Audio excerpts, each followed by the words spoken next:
안녕하세요. 저는 올해 30대 중반이 된 여자입니다.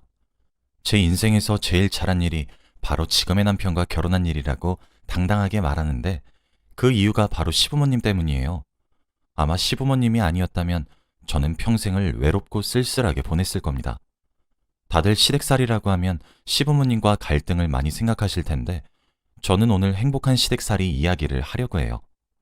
저는 어렸을 때부터 아주 평범한 집안에서 자랐어요. 경제적으로 그렇게 풍요롭지도 않았고 외동딸이지만 부모님의 사랑도 많이 받고 살지 않았습니다. 얼굴도 평범하게 생겼고 공부도 평범하게 해서 어딜 가나 항상 중간만 했죠. 평생 튀지 않게 혼자서 열심히 살았던 겁니다. 고등학교를 졸업하고 집안이 잘 살지 않으니까 대학은 사치였고 바로 일자리를 구해야 했죠.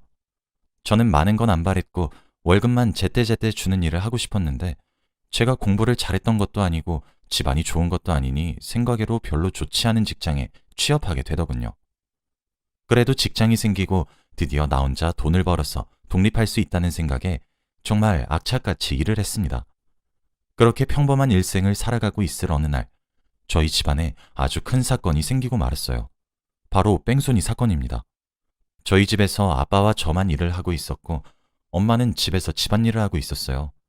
그날도 여느 날과 다름없이 시장에 반찬거리를 사러 나갔다가 횡단보도를 건너는데 한 차가 신호를 무시하고 달렸고 횡단보도를 건너는 저희 엄마를 치고 말았습니다. 그런데 더 심각한 건 그 사고로 저희 엄마는 두 다리를 잃게 되었어요. 사고는 뉴스에 나올 만큼 큰 사고였는데 더 놀라운 건 그 사람은 사람을 치고도 차를 끌고 도망갔죠. 알고 보니 술을 5병이나 마신 음주운전자였고 자기가 사람을 쳤는지도 모르는 아주 나쁜 사람이더라고요. 저는 그날 일을 하고 있었는데 갑자기 모르는 번호로 전화가 왔고 업무 중에는 전화를 받을 수 없으니 거절했어요. 그런데 그 뒤로 20통이나 더 왔습니다. 그래서 점심시간에 그 번호로 다시 전화를 걸어보니 김순자 씨 자녀분 되시죠? 왜 이렇게 전화를 안 받으세요? 지금 김순자 씨 크게 다치셨으니 얼른 병원으로 오세요. 라고 하는 겁니다. 저는 그 말을 듣고 갑자기 머리가 새하얘지면서 아무 생각도 나지 않았고 심장이 엄청 빠르게 뛰더라고요. 오늘 아침까지만 해도 멀쩡히 나랑 인사를 나누던 엄마가 도대체 무슨 큰일이 생겼길래 병원에서 이렇게 급하게 전화가 오는지 저는 당장 반차를 내고 급하게 병원으로 달려갔습니다. 병원 가는 내내 엄마를 잃을까 두려운 마음에 눈물이 주룩주룩 흘렀고 너무 무서워서 아빠한테 전화를 해봤지만 아빠는 전화를 받지 않더라고요. 눈에 초점이 없는 채로 병원으로 가서 저희 엄마 이름을 말하니까 지금 수술 중이라고 했습니다. 안내받은 수술실 앞으로 가니 아빠가 고개를 떨군 채 초점 없는 눈으로 앉아 계시더라고요. 그러면서 어떻게 된 일인지 저에게 말씀을 해주셨습니다. 저는 너무 화가 나고 억울해서 눈물만 엄청 흘렀죠. 그런 금수만도 못한 자식한테 엄마가 사고를 당했다는 게 너무 화가 나고 원망스러웠어요. 저희 엄마는 세상에서 가장 착하고 선한 사람인데 하늘도 무심하십니다. 저와 아빠는 서로 각자의 생각에 잠긴 채 수술이 끝나기를 기다렸어요. 그렇게 몇 시간이 걸린 대수술이 끝나고 엄마는 중환자실로 갔습니다. 저와 아빠는 수술이 끝난 엄마 옆으로 갔는데 아침까지 있던 엄마의 다리가 없었습니다. 한 다리가 아닌 두 다리 모두요. 의사 선생님께서는 이게 최선이었다고 했고 더 이상의 방법은 없다고 했습니다. 엄마는 하루아침에 두 다리를 잃은 장애인이 된 겁니다. 아빠는 엄마를 보자마자 병실을 뛰쳐나갔고 저는 다리가 없는 엄마를 보니까 그 뺑소니범에게 화가 머리끝까지 나서 도저히 용서할 수 없겠더라고요. 병실을 나간 아빠는 다시 돌아오시지 않으셨고 저는 회사를 나가지 않고 옆에서 엄마를 간호했습니다. 그 며칠 동안 뺑소니범은 저희에게 사과 한마디 없었는데 경찰에게 들어보니 그 사람이 음주를 많이 해서 기억이 안 난다고만 반복했고 결국 징역 5년밖에 선고를 받지 못했다고 하더라고요. 한 사람의 인생을 이렇게 짓밟은 사람이 어떻게 5년만 살다가 나오나요? 평소에 산책도 자주 하고 걸어다니는 걸 좋아하는 저희 엄마는 걷는 행복을 평생 누리지 못하게 되었는데 말이죠. 저는 그 뺑소니범이 감옥에 들어갈 때까지 얼굴 한번 보지 못했습니다. 그동안 저희 엄마도 깨어나고 재활치료도 받았어요. 엄마는 일어나자마자 두 다리가 없는 자신을 보고 눈물을 하루 종일 흘리셨고 저는 그런 엄마 옆에서 평생 도와주겠다고 결심했어요. 그런데 그동안 아빠는 단 한 번도 엄마와 저 옆에 나타나지 않았습니다. 전화와 문자를 해도 답장이 없었고 제가 집으로 가니 아빠는 술만 먹고 계시더라고요. 아마 엄마가 그렇게 된 게 아직은 받아들이기 힘드신 것 같았습니다.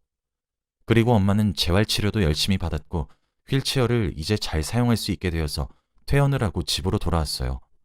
저희 집은 엘리베이터가 없고 계단밖에 없어서 엄마를 데리고 올라가기 너무 힘들었지만 그래도 몇 달 만에 집에 가는 엄마가 행복해 보여서 저는 꾹 참고 엄마를 업고 집으로 데려갔죠. 저는 이제 그날부터 다시 예전처럼 평범한 가족이 될 줄 알았습니다. 그런데 이건 제 착각이었나 봐요.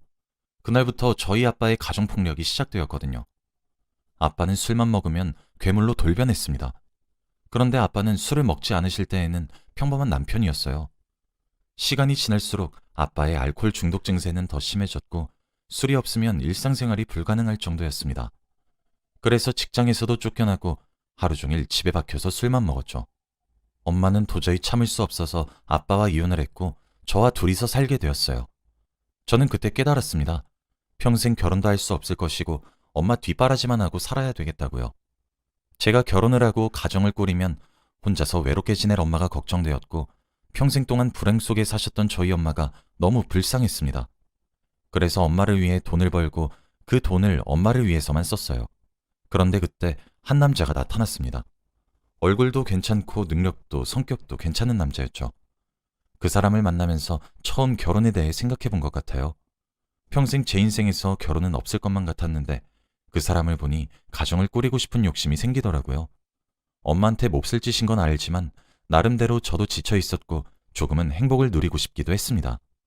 착한 엄마는 혼자가 되는 게 두렵긴 하지만 딸이 행복하면 좋겠다며 자기 눈치 보지 말고 결혼을 하라고 했어요. 그 남자는 저희 엄마가 두 다리가 없어도 괜찮다고 한 아주 다정한 남자였습니다.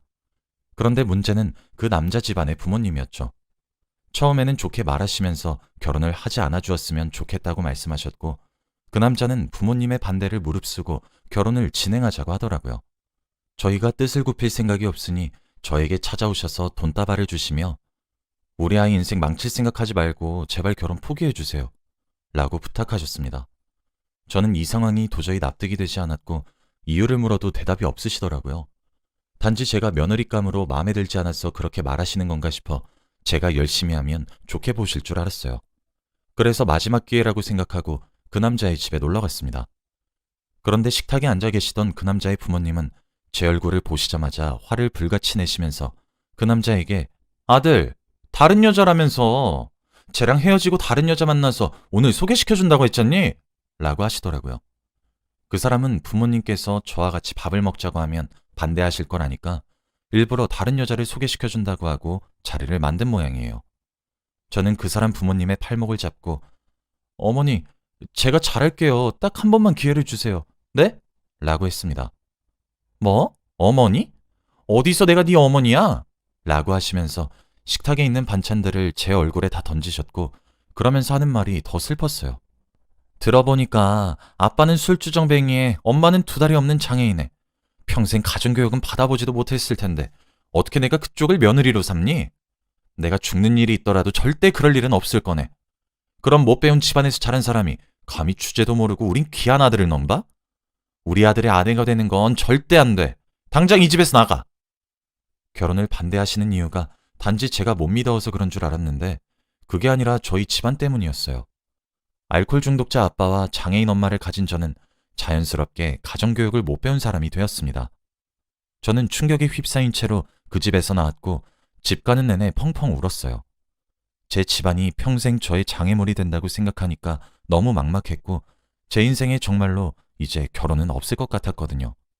시궁창 같은 내 인생에서 무슨 부귀영화를 누린다고 결혼이야. 난 평생 결혼은 못하고 엄마 뒷바라지만 하면서 살아야 해.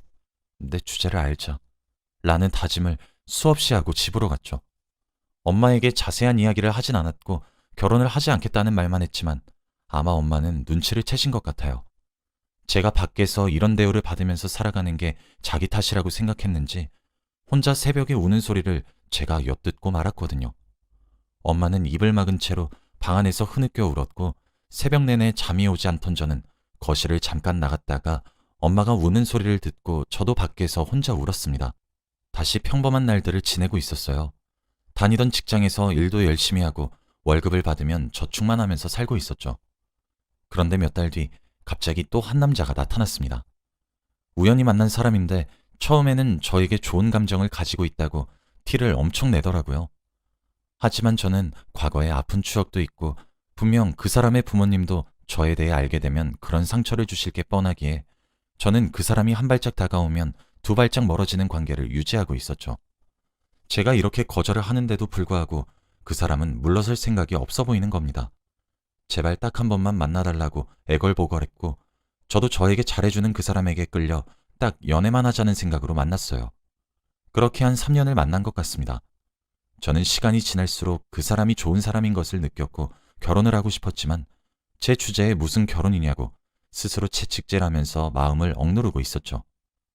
딱 사귄 지 3주년이 되었을 때 남자친구는 저에게 청혼을 하더라고요. 반지를 주면서 무릎을 꿇고 결혼해달라고 했습니다. 저는 당장이라도 그 반지를 받고 남자친구와 가정을 꾸리고 싶었지만 과거의 일들이 생각났기에 저는 청혼을 거절했죠.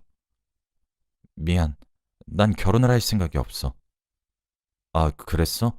미안, 내가 너무 섣부른 판단했네. 나중에 생각 바뀌면 말해줘. 아니, 난 생각 바뀔 일 없어. 난 평생 결혼 안 할 거야. 제 말에 남자친구는 놀란 듯 보였고 제 마음을 돌리기 위해 매일같이 결혼 이야기를 했습니다. 남자친구가 말을 할수록 저는 많이 흔들렸고 결혼을 하고 싶었죠. 저는 이제 남자친구와 헤어져야겠다는 생각으로 제 아픈 과거 이야기를 했습니다. 그러면서 과거에 이런 일이 있었으니 당신네들 가족도 똑같을 거라고 말을 했죠. 남자친구는 왜 이런 일이 있었다고 진작에 자기에게 말을 하지 않았냐고 했고 저는 아무 말도 할 수 없었습니다. 또 자기 가족은 절대 그럴 사람이 아니라고 당부했고 한번 속는 셈 치고 집안에 인사만 드리러 가주면 안 되겠다고 하더라고요. 솔직히 가고 싶긴 했지만 저번처럼 저에게 반찬을 던지시거나 저희 집안 욕을 잔뜩 하시는 것처럼 하대를 받을 걱정이 되었습니다. 하지만 남자친구 하나만 믿고 인사를 드리러 갔어요. 그런데 초인종을 누르자마자 버선발로 뛰어나오셔서는 남자친구 부모님과 여동생이 저를 반겨주시더라고요. 아이고, 먼 길 오느라 고생 많으셨어요. 밖에 많이 덥죠? 라고 웃으면서 말을 해주시는데 왠지 모르게 과거 그 집안과는 다른 분위기였습니다. 식탁에 앉아서 남자친구 부모님께서 차린 음식들을 먹으며 도란도란 이야기를 나누었어요. 자연스럽게 이야기는 저희 집안 이야기로 흘러갔습니다. 저희 아들한테서 이야기 들었어요. 어머니가 사고로. 저는 그때 조금 겁먹었어요. 어떤 악담을 들을지 마음가짐을 해야겠거든요. 그런데 남자친구 부모님께서 하시는 말은 의외였습니다. 갑자기 눈물을 흘리시더니 아니, 혼자서 어떻게 그런 일을 겪었대? 정말 존경스러워요. 그런 집안에 살면 사람이 흔들리기 마련인데 정말 멋져요. 어머니는 좋겠어요. 이런 멋진 딸도 있으시고 라고 하시는 겁니다. 아무도 저에게 멋지다, 존경스럽다고 말해준 적이 없는데 생각지도 못한 사람에게 이 말을 들으니 당황스럽고 놀랐죠. 그러면서 반찬들을 제 밥그릇에 옮겨주시며 오늘 밥 많이 먹고 가요 라고 해주셨어요. 저는 그분들의 말과 행동을 보고 눈에 눈물이 갑자기 맺혔고 밥을 먹으면서 저도 모르게 눈물이 뚝뚝 흘렀습니다. 제가 갑자기 우니까 다들 당황스러우셨는지 왜요? 밥이 입에 맞지 않았어요? 라고 하셨고 저는 아니요. 너무 맛있어요. 감사합니다, 정말. 이라고 했어요. 그렇게 행복한 식사 자리가 되었고 저는 이런 집안이면 남자친구와 당장이라도 결혼하고 싶었습니다. 그날 이후로도 남자친구 부모님과 시누이는 저를 딸처럼 여겨주시고 자주 저희 집에 놀러 오셔서 혼자 있을 저희 엄마의 말동무도 되어주시고 같이 커피도 마시면서 즐겁게 해주셨죠. 아직 결혼도 안 했는데 저희 엄마와 남자친구 부모님은 서로 사돈사돈 거리면서 친해지셨더라고요.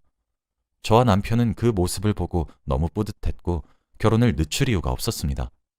다행히 결혼은 속전속결로 진행되었고 행복한 나날들의 연속이었어요. 결혼을 하면 시댁살이도 있고 시누이도 많이 괴롭힐 줄 알았습니다. 그런데 그건 저의 쓸데없는 걱정이었어요. 남편은 저에게 먼저 장모님 혼자서 많이 힘드실 테니까 우리랑 같이 사는 건 어때? 라고 먼저 말을 해주었고 그런 남편에게 너무 고맙더라고요. 남편은 저와 엄마가 살던 집으로 짐을 옮겨서 셋이서 같이 살게 되었습니다. 그리고 여기서 끝이 아니었어요. 시부모님과 시누이는 결혼 전보다 더 자주 오시면서 저희 엄마의 친구가 되어주셨죠. 그러면서 어느 날은 밤늦게 저를 방으로 시어머니가 부르시더라고요. 혹시 제가 잘못한 거라도 있나 싶어서 겁을 잔뜩 먹고 따라 들어갔습니다. 그런데 갑자기 시어머니는 두 손으로 제 손을 덥석 잡으시고는 며느라, 친구 만들어줘서 너무 고마워. 나이 먹으니까 친구들도 다 떠나가고 혼자서 너무 외롭고 힘들었는데 사돈 같은 좋은 사람 인연으로 만나서 요즘 너무 행복하다. 네가 우리 집에 들어온 게 아주 행운이야. 복덩이야 우리 며느리. 라고 하시는 겁니다. 이게 꿈인지 생신지 감회가 새로웠죠. 그러면서 시어머니는 저를 꼭 안아주셨고 시어머니 먼저 거실로 나가셨어요. 저는 뒤늦게 방문을 열고 거실로 나가니 엄마가 해맑게 웃고 있더라고요. 엄마는 사고 이후에 한 번도 웃으신 적이 없는데 시부모님과 남편 그리고 시누이까지 함께 도란도란 이야기를 하며 행복해하시는 모습을 보니까 제가 다 기쁘고 뿌듯했습니다. 정말 이 남자 아니었으면 어쩔 뻔했나 싶었죠. 그리고 어느 날은 제가 일을 늦게 마쳐서 밤늦게 집에 가야 할 날이 있었습니다. 택시를 타려고 회사 건물에 나왔는데 글쎄 건물 앞에 시아버님께서 계시더라고요. 저는 아버님을 보자마자 어? 아버님, 여긴 어쩐 일이세요? 라고 했어요. 아니, 시간이 너무 늦었길래 데리러 왔지 우리 며느리. 에이, 택시 타고 가도 되는데. 원래 딸이 밤늦게 마치면 아빠가 데리러 가는 거야. 걱정되는 걸 어떡해. 저는 몇 년 만에 아빠라는 단어를 듣고 너무 벅차올랐어요. 그러면서 같이 아버님과 택시를 타고 가는데 눈물이 흐르더라고요. 어떻게 이런 좋은 시부모님이 계실 수 있나요? 저는 일부러 눈물을 흘리고 있는 걸 들키지 않기 위해서 창밖만 바라보고 왔고 아마 제가 코를 훌쩍훌쩍거리는 소리를 듣고 시아버님도 눈치채신 것 같아요. 저는 집 가는 길에 결혼하기 잘했다고 계속 생각했습니다. 그 사람이 저에게 매달려준 게 너무 고맙고 감사해요. 지금 생각해보면 평생 불행을 지금 다 보상받는 기분입니다. 다들 시댁이 어렵고 불편하다는 말이 많은데 저는 시댁이 너무 좋고 사랑받는 기분이 너무 행복해요. 평생 동안 사랑이란 걸 받아본 적이 없는데 저를 이렇게 친딸처럼 예뻐해 주시는 분들을 보니 힘이 불끈불끈 솟아오릅니다. 얼마 전에 저희 집에 좋은 일이 생겼어요. 바로 제가 임신을 했거든요. 그것도 쌍둥이를요. 제가 쌍둥이를 임신했다는 소식을 알려드리니 다들 너무 좋아하셨습니다. 그러면서 저한테 절대 움직이지 말고 손 하나 까딱하지 말라고 하세요. 다들 정말 웃깁니다. 그리고 무엇보다 제일 좋아하는 건 바로 시누이가 아닐까 싶어요. 아직 임신 7주차밖에 안 되었는데 얼른 쌍둥이들 보고 싶다면서 벌써 임신 축하 물건들을 잔뜩 사주기 시작하거든요. 예쁜 여동생이 하나 생긴 기분이에요. 이제서야 행복이 뭔지 진정 알아가고 있습니다. 다들 저에게 잘해주시니 너무 기쁘고 이 행복을 감히 제가 누려도 되나 싶네요. 모든 집들이 시댁살이가 심한 게 아니에요, 여러분. 저희 시댁같이 아주 따뜻하고 며느리를 귀하게 여기는 집안도 많습니다. 제 이야기는 여기까지예요. 들어주셔서 감사합니다.